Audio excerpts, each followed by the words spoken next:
नमस्कार दोस्तों, मैं धर्मपाल धनखड़ 8 PM इंडिया में आपका स्वागत है।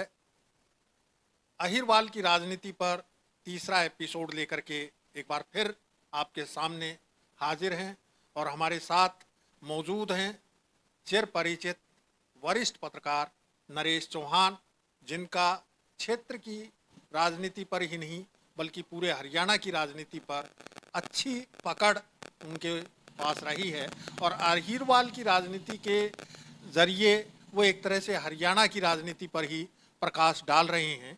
और हम आगे इस बातचीत के सिलसिले को आगे बढ़ाते हैं।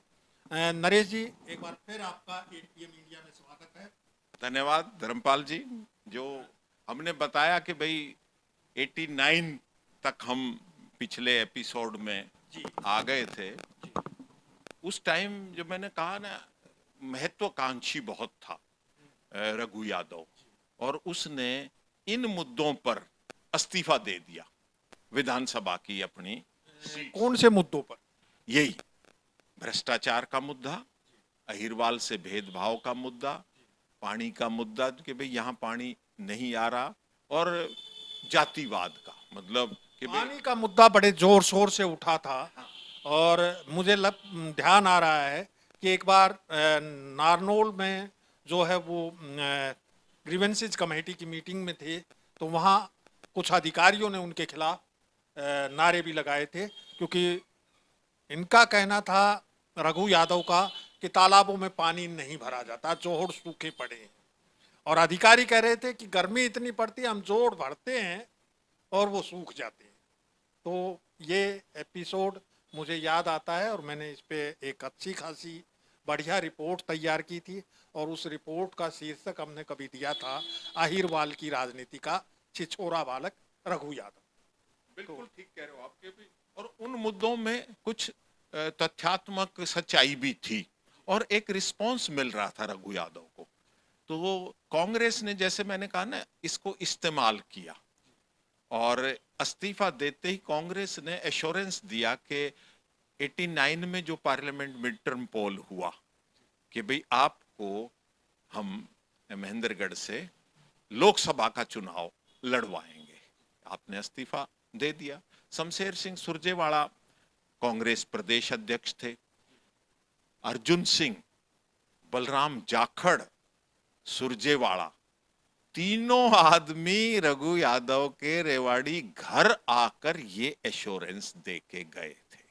बड़ा एश्योरेंस कांग्रेस के नेताओं ने दिया था, लेकिन बावजूद उसके उन्हें, क्योंकि कर्नल राम सिंह जैसे 77 में अपने संपर्क, फार्म हाउस दिल्ली बॉर्डर पर है कर्नल राम सिंह का, तो वो गोल्फ में भी, गोल्फ मैदान में खेलते हैं अपने, उनके रसूख की वजह से वो फिर कांग्रेस में एंट्री हो गई उनकी, और वो राजीव गांधी से डायरेक्ट सारे चैनलों को लांग के महेंद्रगढ़ से कांग्रेस की टिकट ले आए और रघु यादव सड़क पर खड़ा रह गया।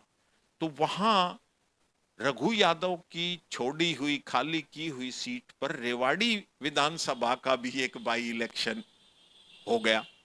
10 तो लोकसभा के और एक रेवाड़ी का बाई इलेक्शन, जैसे अब 24 में करनाल का उपचुनाव हुआ। तो इस तरह से तो वहां कप्तान ने जी तोड़ मेहनत करी कि मेरे को एक ब्रेक थ्रू मिल जाएगा। जीतूंगा तो नहीं, क्योंकि 90 में से 85 सीट तो चौधरी देवीलाल गठबंधन की, अपोजिशन की थी, कांग्रेस की तो 5 सीट थी, लेकिन उसे ये था कि मेरे को इस अवसर पर एक ब्रेक थ्रू मिल जाएगा, आगे देख लेंगे। तो उसने वहां मेहनत करी और उसका उसे परिणाम भी मिला, क्योंकि सुरजेवाला साहब, बड़े सुरजेवाला, शमशेर सिंह सुरजेवाला, वो नाराज होके कोप भवन में चले गए। कहाँ घूमने चले गए या हिल स्टेशन, बोले यार अच्छा प्रदेश अध्यक्ष हूं, 10 लोकसभा सीटों में से एक सीट ही तो मैंने मांगी थी रघु यादव के लिए, वो भी मेरे पल्ले नहीं है, तो भाई तुम जानो तुम्हारा काम जाने। पर प्रदेश कांग्रेस अध्यक्ष का विधानसभा टिकट पर हस्ताक्षर होना जरूरी होता है, लोकसभा की टिकटों पे तो केंद्रीय अध्यक्ष का, राष्ट्रीय अध्यक्ष के दस्तखत होते हैं। तो जो आखिरी दिन था, नॉमिनेशन भरे गए, लेकिन जब सिंबल सबमिट करने का लास्ट डे था, उससे पहले दिन वो दिल्ली में प्रकट हुए सुरजेवाला जी। कप्तान रोज जाता था कि भाई वो वहां यही मिलता कि भाई वो है ही नहीं, आए ही नहीं है। जब वहां हरियाणा भवन में कप्तान मिला, सुरजेवाला पारिवारिक पृष्ठभूमि कप्तान की, उसके पिताजी के साथ भी वो रहे थे एमएलए, तो जानते थे। बोले जी भाई कैसे आया? बोले जी वो रेवाड़ी। बोले तेरा दिमाग खराब है, पागल हो गया क्या? बोले जी क्यों? अरे बोला उसको मैं एमपी की टिकट नहीं दिलवा पाया, रघु यादव को, उसकी छोड़ी हुई सीट है, वो तो टिकट उसकी है। तो वो कप्तान ने कहा कि जी उसने तो फार्म ही नहीं भरा है एमएलए का। बोला रघु यादव ऐसी ब्लंडर कर ही नहीं सकता, सुरजेवाला की ये वर्डिंग थी। और बोले मैं तुम्हारी बात पे विश्वास नहीं करता, रघु यादव को लेके आओ। रघु यादव बोले ये ऐसी ब्लंडर वो नहीं कर सकता। कुदरती वहीं हरियाणा भवन में रघु यादव भी था। उस समय राजनीति जो है वो सब ज्यादातर टिकटों की हरियाणा भवन के में ही रहती थी, और वो भाई एक्स एमएलए तो था ही, वो वहीं डेरा डाल रखा था। वो कप्तान जैसे ही निकला सुरजेवाला के कमरे से, सामने से रघु यादव आ रहा था। वो बोले जी वो प्रधान जी याद कर रहे हैं। बोले मैं वहीं जा रहा हूँ। वो गए फिर दोनों वहाँ। बोले रघु ये क्या कह रहा है? बोले जी ठीक कह रहा है, मेरा दिमाग खराब तो मैं इस्तीफा देता, एमएलए तुम्हें था ही। तो बोला मैं पजामा उतार के निक्कर थोड़ी पहनूंगा। तो बोले भाई ये तो तैने बड़ी गड़बड़ कर दी।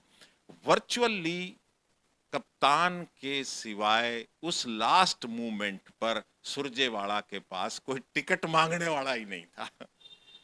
और सुरजेवाला ने बोला भाई चल भाई, तू अब मैं क्या करूं, बाकी दमखम से लड़ना, तेरा बाप तो कंजूस था, तू पैसे देले भी खर्च करना, अल्लाह तो चुनाव को चुनाव के ढंग से लड़ना, और मेरा आशीर्वाद है। तो एक किस्म से वो शुरुआत हुई। और उधर देवीलाल की टिकट, बीजेपी और देवीलाल गठबंधन ने राव अजीत सिंह को, जो 1987 में राव वीरेंद्र सिंह ने उसका पर्चा अपने बेटे का विड्रॉ करवाया, उसको टिकट दे दी, ज्वाइंट कैंडिडेट। सब सट्टे का भाव भी सब के भाई कप्तान का तो कोई भाव ही नहीं, राव अजीत सिंह का 15 पैसे 10 पैसे, मतलब जीत तय थी। सेंट पाइपर रेस्टोरेंट में डॉक्टर मंगल सेन भी, सब लोग, महकमा भी दे दिया था राव अजीत सिंह को के यानी चुनाव होने से पहले ही महकमा भी दे दिया, मंत्री पद था। भी दे दिया और हाँ महकमा भी। कि भाई ये बनेगा। लेकिन वहां जो खेल हुआ 89 में, कर्नल राम सिंह पार्लियामेंट में और कप्तान बाई इलेक्शन में रेवाड़ी से। तो कप्तान को कर्नल राम सिंह की ताकत जो है वो काम कर गई। तो कर्नल राम सिंह जितने वोटों से रेवाड़ी से जीता, उतने ही वोटों से कप्तान वो इलेक्शन, अपना पहला बाई इलेक्शन जीत गया। दुर्भाग्य से उसका पहला इलेक्शन कहो कर्नल राम सिंह का पार्लियामेंट का, एमएलए के ही लड़े थे अब तक, 3000 के करीब वोटों से कर्नल राम सिंह अपना पहला लोकसभा इलेक्शन हार गए, लेकिन कप्तान की पारी शुरुआत कर गए। और हाथ की हाथ थी 91 में फिर चुनाव हो गया पार्लियामेंट का अगेन।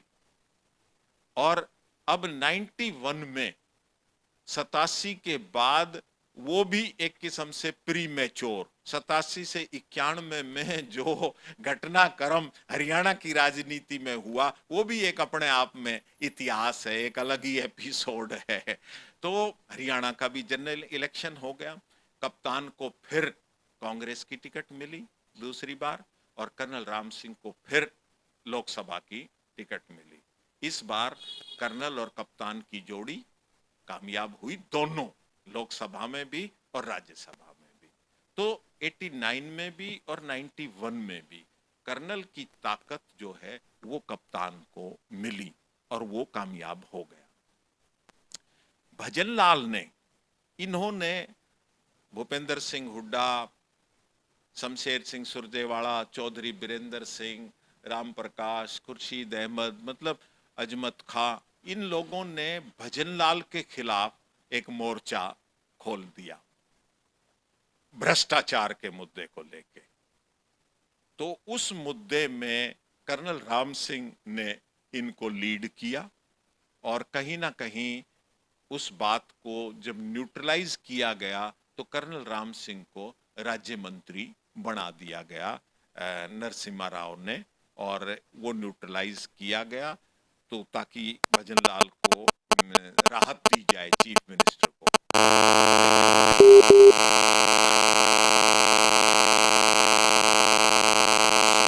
भाई ये आगे से देगा कर्नल राम सिंह, तो कप्तान को उसने कर्नल के चंगुल से निकाला कि भाई मैं तेरे को मंत्री बना दूंगा, तू कर्नल के उससे बाहर निकल जा।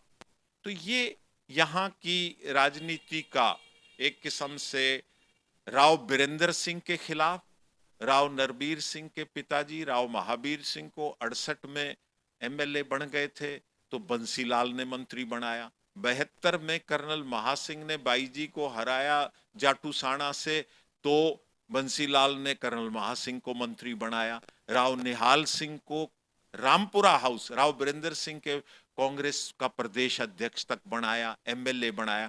तो जो चीफ मिनिस्टर रहा है उसने अहीरवाल में रामपुरा हाउस को न्यूट्रलाइज करने के लिए पावर दी औरों को, वही खेल पैरेलल पावर सेंटर खड़े किए, वही खेल भजनलाल ने कप्तान के माध्यम से किया और कप्तान ने वो सहज स्वीकार कर लिया, बोला जी ठीक है मेरे को इनसे क्या लेना देना, और मैं तो कप्तान को राज्य मंत्री बनाया, हो गया।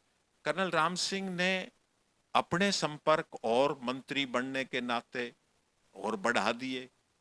उसकी कोठी शायद 6 नंबर पर थी अशोका रोड पे और बीजेपी का कार्यालय 11 नंबर अशोका रोड पर था।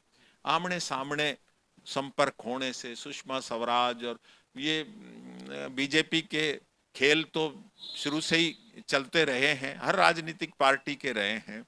96 का इलेक्शन आते आते कर्नल राम सिंह ने देख लिया माहौल और पाड़ा बदल लिया, कांग्रेस छोड़ के कर्नल राम सिंह बीजेपी में शामिल हो गया। शर्त ये रखी कि मैं तो एमपी का लड़ूंगा, मेरी घरवाली रेवाड़ी से एमएलए का लड़ी, वो शर्त मान ली क्योंकि कर्नल राम सिंह भी उस समय भाजपा की स्थिति हरियाणा में बेहद कमजोर थी और स्वतंत्र रूप से चुनाव लड़ने की क्षमता उनमें नहीं पैदा हुई थी, और अगर लड़ते भी थे तो 1 या 2 विधानसभा 3 विधानसभा सीटों तक सिमट जाया करते।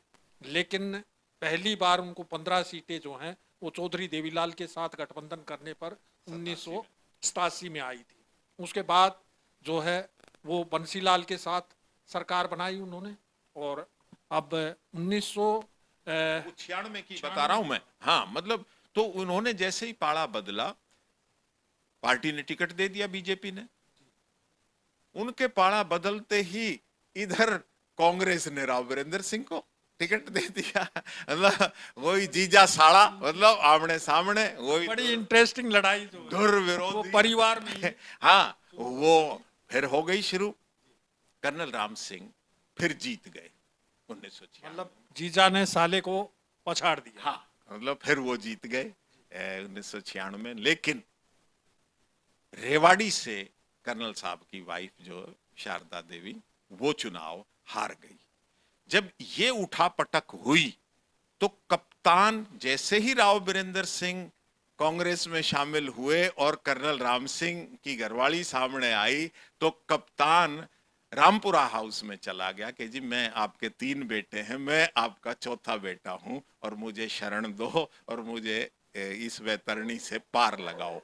और उन्होंने उसको सपोर्ट किया रामपुरा हाउस ने, और कप्तान ने अपने आप को कैंपेन में रामपुरा हाउस का चौथा बेटा राव बीरेंद्र सिंह का बता के थोड़े ही मार्जिन से वो जीत हासिल करी 1996 में। यानी कर्नल राव राम सिंह की पत्नी को जो है वो अजय सिंह यादव ने हराया तीसरे रामपुरा हाउस के सहयोग से।